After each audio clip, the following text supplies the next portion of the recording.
I'm going to backtrack one sentence, that's all. Okay. From her bows, we were accosted by the very likeness of the departed pirate Blackbeard. No burning matches in his hair, but said hair was black and long and tangled under a gray hat like mine. His black beard almost covered his eyes, but his long yellow teeth showed as he laughed at us. It was like a mule braying. He was huge. His uniform jacket, gray, looked to me like an infantry officer's. I'd seen plenty. Weren't there Navy officers' uniforms blue? Not anymore, I guess. Anyway, 4 tattered sleeve stripes showed him to be a captain or a commander at least. Hands on hips, he spewed out, "And who are you, little mice? What do you here in my cat's claws?" Ha ha ha ha ha, and he laughed. I think I recovered faster than the others. At least I had talked to Confederates before, or listened. Nights are long in the stone barn when you are dying. And as I said, men near death do not lie. Plus, they are generous. Hence my hat and my bayonet. I do not steal. So I talked. "Ahoy! As you will know by now, we are Yankees." I always flatter the enemy's intelligence. "As you will know by now, we are Yankees, and a Kanaka too, but we bear no guns, nor no flags either. We are on the run ourselves, and of no harm to you. Take us in. We are but a morsel, but we can lead you to bigger game." He roared again. "Ha ha ha ha! Well, well, perhaps so, perhaps so. What of your hat, young sirrah?" I happened to be wearing my gray hat, nearly like his. Truth seemed my safe port. I said, "I nursed with my hands 20 Southern soldiers and sent home 16 of them, and I've never worn a uniform, except this." I took it off calmly. He actually smiled and said, "Well, well, a skillful liar." I said, "The hat is from Captain Arthur Arbuthnot of the 15th Alabama Regiment. He died in my arms. I buried him like a Christian." "The 15th, you say?" His face clouded over. Very well, very well. You fought your lives. Come aboard." Chapter 4. Black Clouds Gather. I must now back up slightly. On our idyllic reach to the northwest, my Catherine had confided one final black secret, but one which I had suspected, nay, I was certain. Once upon a time, merely decades ago, C.H. Hulls had carried a cargo blacker than kukui nuts, blacker than black tea or opium, but alive and human and in chains. When it was still politically feasible and profitable to do so. Of course, they carried white cotton and brown tobacco too, and gouged many a southern planter who seethed at lacking his own ships. She remembered once as a young girl being given a long-awaited look at one of her father's sleek ships. "He was reluctant, but I begged him," she said. "As he showed me the crew's galley aft, I managed to look into an adjoining cabin and saw every wall covered with shackles. I was 10. Of course I knew. From that moment on I changed. I still loved father, but... ...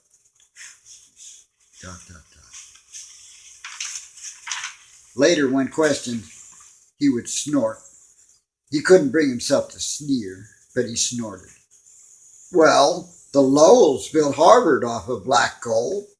And Elihu Yale was in there too. And the Livingstons of Princeton. And W&M and Rutgers. Think of what they gave the world.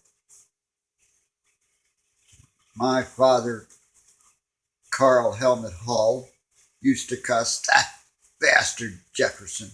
With one hand, he confiscates 2 of my black crows. Bad papers, or after '08 or some such, and with the other, he takes bribes from DeWolf and Brown.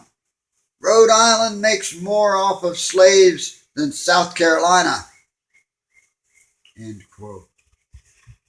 But what did Halls give to the world?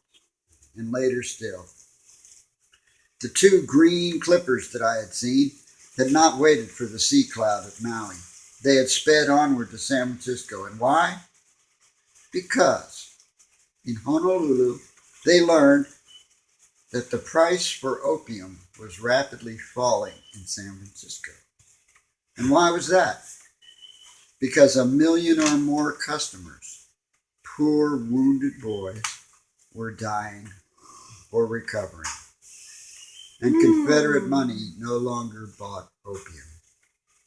And thus the drug industry. In those days too, you see. Wow.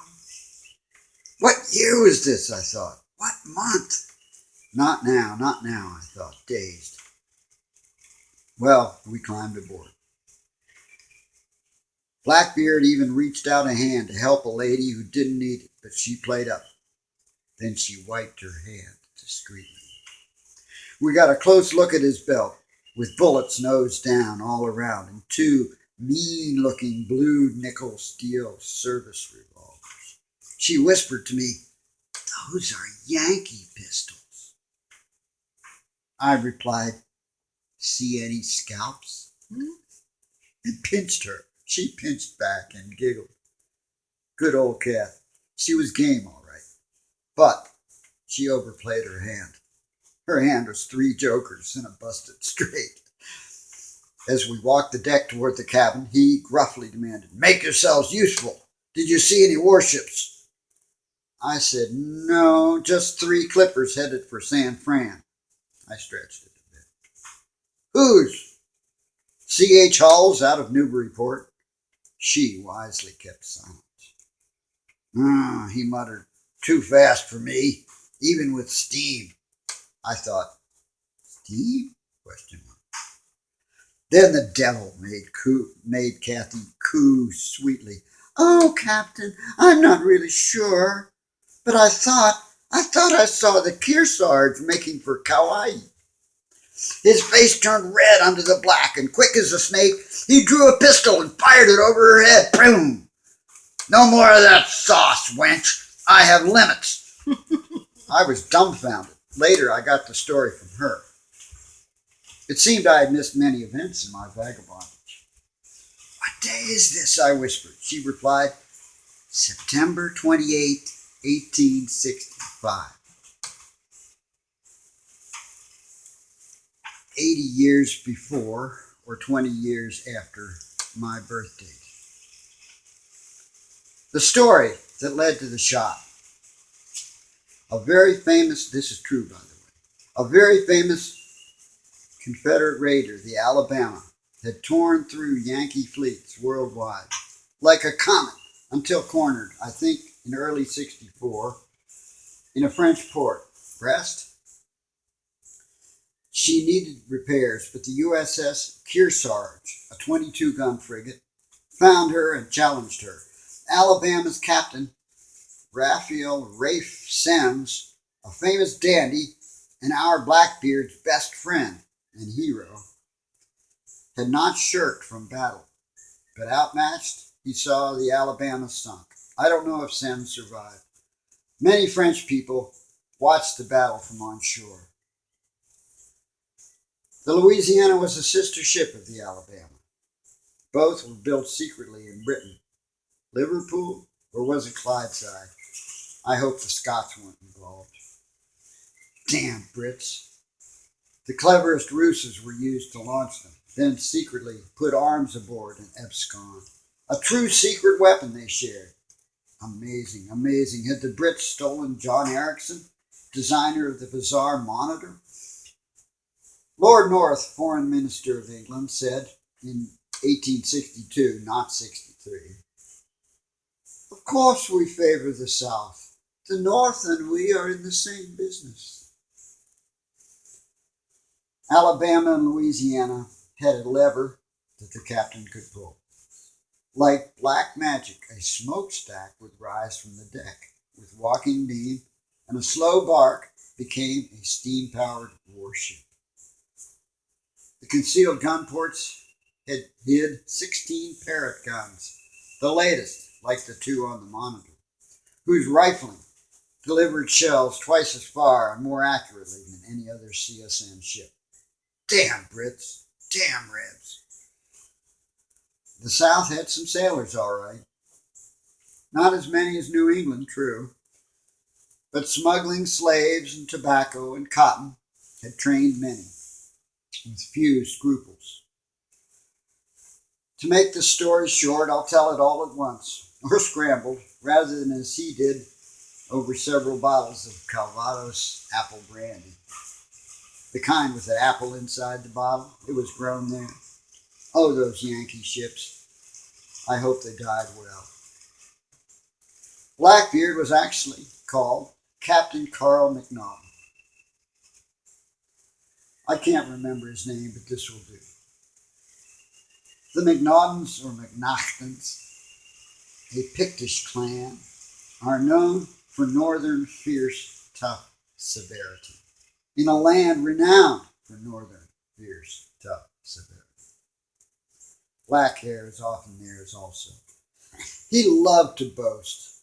He claimed to have taken 37 Yankee ships. I wondered if he could count that high. There were two classes of Southern sailors. He was of the lower. He never molested Brits or Spaniards or French. He even tipped his hat with an evil grin as they sailed by, trembling. Then he left at top speed, like a hungry orca. He specialized. Yankee whalers were his meat. Mostly he worked, if slaughter and pillage can be called work, in the Bering Sea right whale grounds. His crew hated the cold, but you had to follow the stink to get the oil. Readers who know my esteemed colleague and contemporary Herman Melville will know about whalers, the scum of the seas. Only slavers smelled worse.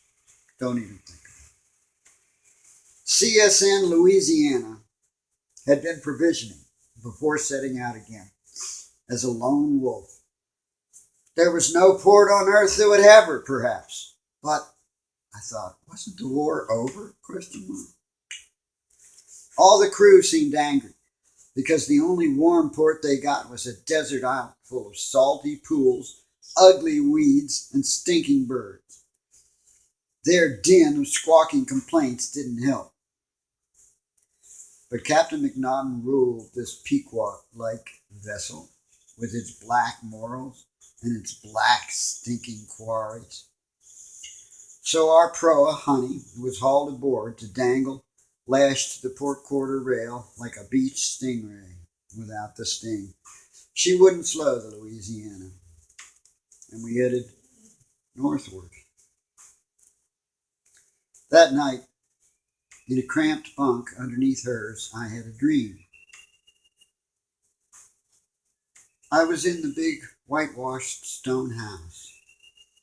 A warm spring wind blew in the open living room windows, leaving apple blossom petals on the white lace curtains. On the floor, Mama and I had spread out newspaper sheets. I was very little and couldn't read, I guess. I looked at a big picture, a black and white drawing, but it seemed fuzzy. I couldn't focus on it. I asked, "What is that, Mama?" Just then the ship must have lurched or something. Catherine groaned in her sleep above me, and I awoke. I lay there remembering the dream, not daring to move. Then I remembered. The dream was reminding me of an actual event in my childhood. which I recalled from time to time, but never so clearly as now. I think I was born in 1841. Not really sure anymore. September the 28th. Anyway, I could not have been more than 6. No, in 1863 I was really 21. I posed as younger to avoid the draft. Mama and Papa helped. In the dream, Mama was teaching me to read from the Philadelphia newspaper. She showed me the steel-engraved pictures, the newfangled, outlandish steam locomotives, the balls and festivities. But the biggest picture drew me. What is that, Mama? Are those men holding guns? Yes, dear, they are. Why, Mama? Who are they? It is a battle. A great big fight, darling. They are Americans and Mexicans. Mexicans? Why, Mama? And what is this word? Chapultepec. Mama blushed. She looked so very sad. Softly she said, "Please, son, ask your father." I knew from her voice not to ask further. Late that afternoon, I was with Papa plowing. I don't know where all my siblings were. I was too little to do much, but I held the water bucket for the 2 black Belgian horses, Lover and Gypsy, our old friends, as they stood steaming beside the round, brown, turned field, steaming also. The side hill plow sat tipped on one side. I seized the time. Papa, what is a battle? And why do Americans fight Mexicans? And what is Chapultepec? Papa got serious as he heard me. He took his time. He took a big relaxing chaw of his sweet black plug tobacco. Very carefully he said, "Son, you've asked a big question. Many men my age have tried to answer it. They can't. So listen well, son. Chapultepec is a place, a town in Mexico. A big battle was fought there. A battle is when men, never women, son, fight in thousands with guns, swords, anything. Do they get hurt, Papa? Oh, son, they die. They lose parts, they hurt and hurt. You've seen shot deer. But why, Papa? He was slow to answer. I saw him look intently to the south, towards the Maryland line, the Mason-Dixon, just 7 miles away. He almost spat that way, but thought better of it. It's like this, son. Your mama and I believe, and our whole country says, that all people are equal, created equal.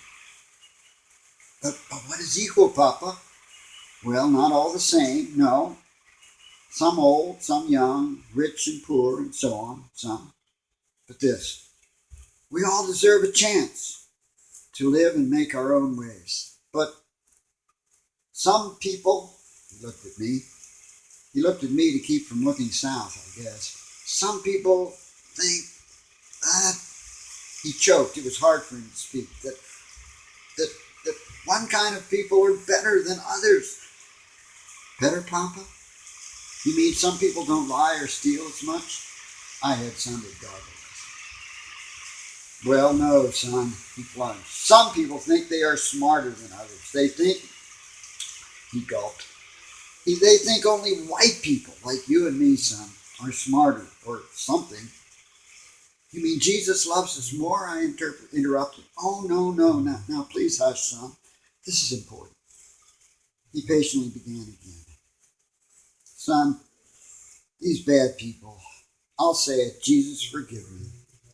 These bad men think that only white people are people.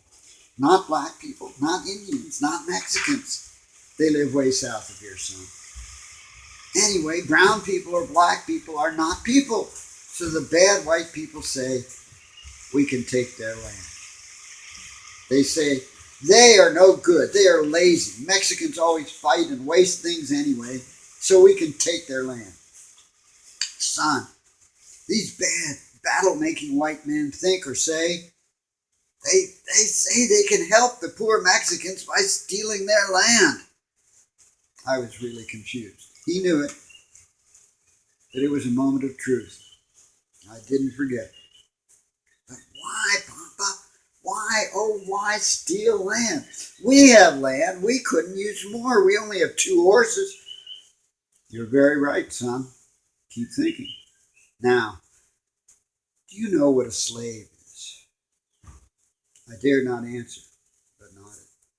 I had seen them, once even at night, when a neighing outside woke us to see a dozen silent black figures fleeing quietly northward. I knew only a little. Son, our family can only work so much land. Land's good here, and every farm family is in the same boat. But, he gestured, what if I could bring in 100 mules and plow all the land around here? Then I could grow more corn than everybody else. And another 100 mules could do more, drive every farmer broke, and make one man rich. Well, son, that's what slaves are for. They are mules to those evil men, except they breed more human slaves, son. And their drivers are now stealing half of Mexico. Only brown people live there, son, to run their mule slaves over it all. I hate them, he finished. I was overwhelmed. I suppressed the memory sometimes. Other times I had remembered parts. Those soldiers in Mexico wore blue. And the blue soldiers at Gettysburg, were they not the same? Would they, the rich, now own the slaves to work in their factories? In the morning, I shared this story with Kathleen. Her silent look told me all I needed to hear. We both knew President Lincoln had opposed the Mexican War when he was in Congress. Aboard this ship, all was topsy-turvy. Ship of fools. Argo looking for a black fleece. The captain sought us out to regale us with boasting. Odious tales we could not avoid. Once he captured a whole fleet of 5 whalers. 2 he stripped and scuttled, and he put all the survivors aboard the other 3. He sailed to an Aleutian isle, Attu perhaps, and dumped them all off on a few surprised Russians and Aleuts. Then he stripped the 3 and burned the hulks. Nice guy. He constantly bleated that his was a legal and strategic mission of war. Every ship I sink hurts the Union, and they killed my people for what? To sink all our ships so they can sell our cotton? No, this war is not over. Bob Lee can't be dead, and Joe Johnston and Hood will never surrender. Where's Forrest? Where's Bloody Bill? Others told us when Commodore Farragut invaded Mobile Bay, they shelled McNaughton's house intentionally. They killed his daughter and scarred his wife badly. We actually witnessed atrocities and absurdities. One skipper, Captain John Smith, held up a newspaper from Richmond, no less, reporting Lee's surrender. McNaughton grabbed the paper with tears in his eyes and burned it. Yankee lies, and my mother never taught me to read. Ha, ha, ha. It was probably true. The ship of fools had a motley crew. As you must know, whalers took fools from all continents and made them stink together. Many whalemen were aboard, even a few brown ones. 3 Kanakas kept to themselves. Tiger Shark learned to avoid them. Some said that they three had murdered a whole crew and delivered the prize to the reaper, McNaughton. They ate the crew. Only 3 other brownskins were aboard, and they were not pariahs like the 3 horribly tattooed Kanakas. These 3 we called the 3 Graces. We regarded them as potential allies. These 3 slender former maidens stayed out of sight in port, but hated to do so. At sea, they left their smelly cabin for the foredeck where they sunbathed nude and played a Hawaiian checkers game. Only 2 were ever seen at once, however. One was always left in the cabin, probably to keep their jewels from being stolen. Drunken sailors can be very generous, but sober ones are thieves on that ship at least. And to make whoopee with one after another of the dashing, lice-infested Southrons. On deck, the sailors loved to toss coins lashed to fish bladders, to watch the naked, long-haired young ladies pretending to be seals, getting the coins without using their hands. Great sport. These naiads gradually became our best friends. Of course, Lolo charmed them instantly, to the disgust and hatred of the 3 tattooed cannibals. Maybe they were just murderers, probably cannibals. Our shark's best trick was during the seal catch coins game. As laughter rang, he slipped to the other side of the becalmed and bewitched ship and quietly slipped into the water. He swam under the ship to where the girls were sporting. Staying deep, he grabbed a bare leg of each and yanked down. Then he took in his mouth the slender heel of the smaller girl, his favorite, and bit hard with his shark's teeth. Then let go and shot away underwater to reclimb the ship on the other side, all in one breath. Then he calmly watched the consternation, tears, and rifles fired, and brave sailors offering to protect the mermaids from the shark without being able to swim. Yes, as if idly curious, Lolo bent near the sobbing, bitten girl, then suddenly grabbed her other heel and gently this time nipped it too. Then he showed how the bite marks matched, to mass hilarity, the captain especially, as the girl covered him with kisses and a little blood. This girl, whom everyone called Lulu, her friends were Lala and Lili, was part of our way out of this black ship. Naturally, the Graces wanted to return home. Yet we were all bound for ice and snow instead. Their good nature was amazing, like all their race whom I encountered, the exceptions being our 3 cannibals, whom we called Fool, Tool, and Cruel. The captain gave the 3 Kanakas a gun to play with to get rid of them. It was the aft port gun number 8. No one would go near. We all hoped it would blow up, except port number 7. Strange fetishes and a war chant were part of their warm-up. They never hit anything. Sometimes they'd miss the cue for a practice broadside, chanting, and they'd pop off alone during rebound. Heeled the whole ship over. What curses! The girls were essentially kidnapped hastily after swimming nude to the ship for coins and sport. This was off Hilo, Hamakua coast. The cannibals were from Molokai, probably raised on lepers. The 3 Vahinis then were gang raped and kept to service the crew of grim scalawags.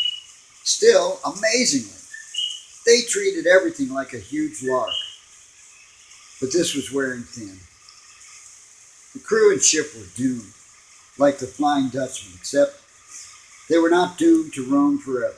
No, every man knew that at the first sight of Americans with plenty cannon, they would be on a short course to a rope's end. And maybe the girls too.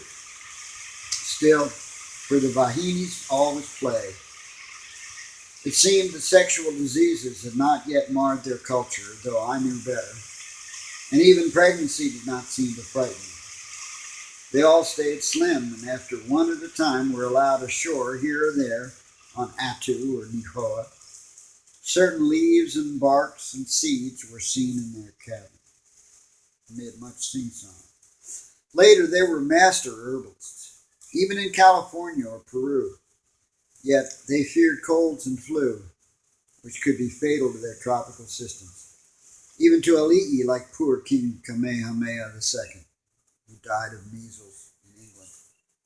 Damn Brits!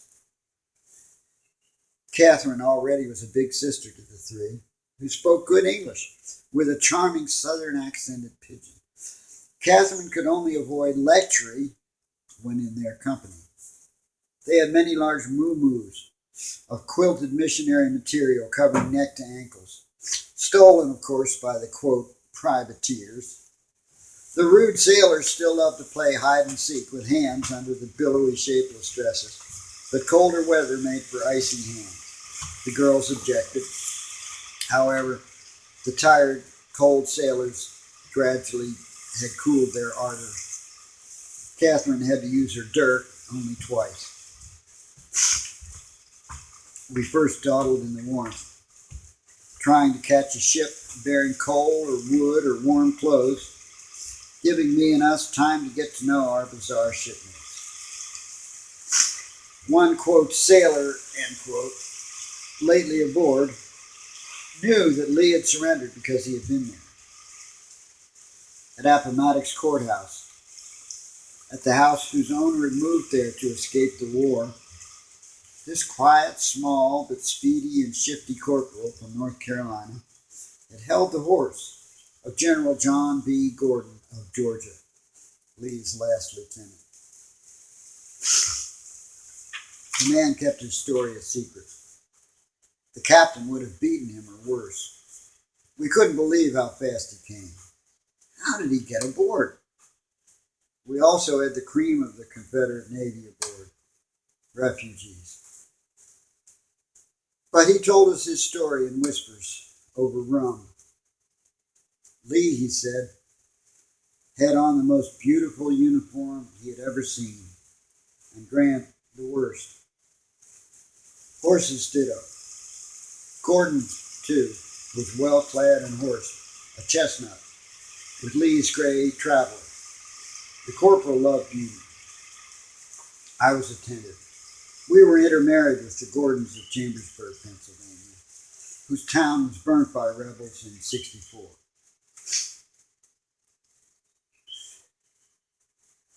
Interestingly, my uncle, also named John Gordon, M.D., in Chambersburg, had the only house spared by the raiders, by the general's order. A note from Robert Gordon. All this is true. John Gordon, M.D., was my great-great-uncle. I met his son, also an M.D. in the house. The General Gordon, however, was a very distant cousin. End parenthesis. In Chambersburg, I think the Confederates were commanded by General McCausland, another Scot. He spared our house because Uncle John had patched up some rebels in 1863. In '64, they were much raggeder than in '63. The house still stands with a plaque. In any case, we had heard the name of General Gordon, and Mama claimed to be able to trace our roots and his back to a link. As the corporal told it, he, Gordon, sounded like one of us. Long face in both senses, high morals and brow, and a care and grace which we value. Probably also persnickety, maybe a little arrogant, and bigoted. At the surrender, we heard, Lee was kept waiting in his great gray gauntlets, while a paper was drawn up by Grant's personal secretary. I did not make this up. This man, Grant said, had the best handwriting in the Union Army. I don't know his full name, but he was a pure-blooded Mohawk of very dark skin, and I believe descended from the famous Mohawk Red Jacket John Brand of the 1700s and early 1800s. As this man laid out the paper with the unusually lenient terms, the story of the terms is well known now, Lee remarked both sharply and kindly to him, I am glad to see that there is one true American here. Grant replied with dignity, Sir, we are all Americans here. This impressed me and the corporal deeply. I was reminded of another story I had learned at Princeton in my freshman ethnography class. Our rather enlightened professor told us the story as related by the famous Red Jacket Grant, a man highly educated in white schools. It told of another racial conflict. As the story went, a long time ago some people came, men only, no women, to Turtle Island shores and up the Father of Waters, the Mississippi. They asked the tribes for permission to settle and to trade across the great waters. These people showed amazing knowledge and wisdom. They showed over time that building geometrical mounds and conical and flat-topped pyramidal mounds could re-engineer their fair land. Less disease, more corn, fewer storms, and even no wars. A peaceful promise. When used with prayer and timed ceremony and bonfires. Magic? Yes. And it seemed to work. The strangers were allowed to stay, but on conditions. First, they could only settle along the riverbanks and trade, not go inland to farm. And second, most important, they must not bring any women from their far land to multiply and be rivals for the land. Always it is the land. My papa understood, sadly. All the Kanakas understood too. It was said many of these light-skinned strangers had red hair. This point I found most important. After generations, Red Jacket said, the newcomers began to take local wives and build above the floodplains and multiply. Councils were called. Many tribes met from Mississippi to the St. Lawrence. It was grimly agreed that on a certain day every tribe would rise up and kill the outsiders. The secrecy of the plot, said Grant, was kept by a very ancient, obsolete code unknown to the redheads. Were they druids? This was a knotted string or strings. Counting the knots and their colors and the kind of knots, left and right, etc., complex messages could be carried on a harmless piece of cord. It worked. With a chill, I remembered from my readings about the strange Quipus of Peru, and even a string code from the Pueblo Revolt of 1680. All the white redheads were gone. Perhaps some escaped, who knows? I wonder if the mounds worked afterwards. Was this a karmic forerunner of the later downfall of the red man at White Hands? I had studied the Vedas too. Oh, war, war, war, how may I escape? You seem to be getting tired. You want to take a break? Yes, please. Yeah, I was checking how long the chapter was. You're almost getting there. It's 2 more pages. Think you have enough for it? I think so. We should just do it. Yeah, let's just go ahead. All right, let's go on. That story, by the way, is quite important to me. Okay. And I believe it to be true. I didn't make it up anyway. All right. Okay, I'm going to go on. At the edge of the warm zone, we met a ship. A small, tattered Japanese fishing boat, blown way off course. The captain cursed and sent a boat over. Unable or unwilling to communicate, the rebels simply stole all the coal from the cook stove, not enough for our steam boilers, and every scrap of gear, buoys, nets, line, even crab traps, and a bunch of fish, already rotting, and some warm kimonos or whatever they call them. Sayonara, Nips. Send the bill to Commodore Perry. Cursing, the captain drove us northward, leaving a scrawled note to pay on a Richmond bank that was probably now in ashes. He growled, "Some of those new Yankees have steam, but we'll just steal coal from those Ruskies. Moscow is far away, or the thieving redskin Aleuts might have seasoned firewood, even if it's only spruce." So on we went slowly through ice storms. Lolo came to me one day and asked a favor. He wanted a present for his new love, Lulu. He said he had seen me once fondling some pink pearls, and her real name meant something like pink pearl. So could I... He had just filleted a big mahi-mahi. Did I want some? This was a lot of thought for my sentimental self. Readers may remember that I bought my honey with some pink pearls and opened it. Who, me? Never touched the stuff. Well, only when I'm really bored. I prefer hashish. You can guess where the pearls came from. Yes, like the hat and the bayonet. This time it was a young sergeant from Georgia, from near the Alabama line, he said, on the Apalachicola River. He was hit bad by shrapnel. Looked almost like some Yankees had taken the pirate's trick of loading cannon with nails and screws. Probably happened on Round Top. It was desperate there. Other wounded men said that at night, moaning, he fingered something.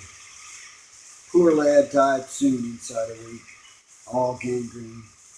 As I prepared him for burial, it was hot. I found something in his breast pocket.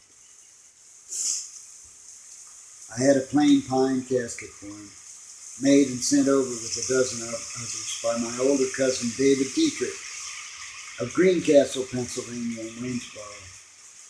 Maybe it was 2 dozen caskets. Cousin David had to make a casket for his oldest son, Jacob Dietrich, killed at that terrible and hopeless battle that Hooker, or was it Burnside, led them into at Fredericksburg.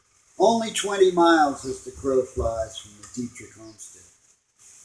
Even Longstreet hated to kill so many that day. The whole town of Waynesboro went into mourning for Jacob. A note from Robbie Gordon. This too is true, except for the dozen caskets to Gettysburg. David Dietrich was my great-great-grandfather. He made 3,800 caskets. I sit now as I write at a cherry wood drop leaf table made by him, perhaps sometime in 1850. End parentheses. Thinking of my Pennsylvania German relatives reminded me of another story of bigotry. Are you weary, reader, of my digressions? Well, I was too. Those freezing nights on the Louisiana, ironic name for an ice-coated ship, were my dark night of the soul. Black clouds seemed to fight over my spirit as I tossed in my hard, cold berth. Even Kathy could not help. She seemed to cry a lot. Where was escape? Where peace? Oh, peace. Did you know, gentle reader, that around 1838, as Jackson and the Georgia militia expelled the Cherokee and seized their farms to take the land? In Pennsylvania, hundreds of students, young children, were shut out of a school system of over 40 schools, free and public for all, and the schools were forcibly shut down by the Commonwealth, quote unquote, of Pennsylvania. Why? Because they taught in German, not in English. Parenthesis from Robert Gordon. My friend Judy Foster Schroyer Rod wrote a paper on this shutdown. Judy is a great grandniece of Stephen Foster. She was the first woman I fell in love with. She married my best friend. They have 4 children and 5 grandchildren. End parenthesis. So where is my wandering mind now?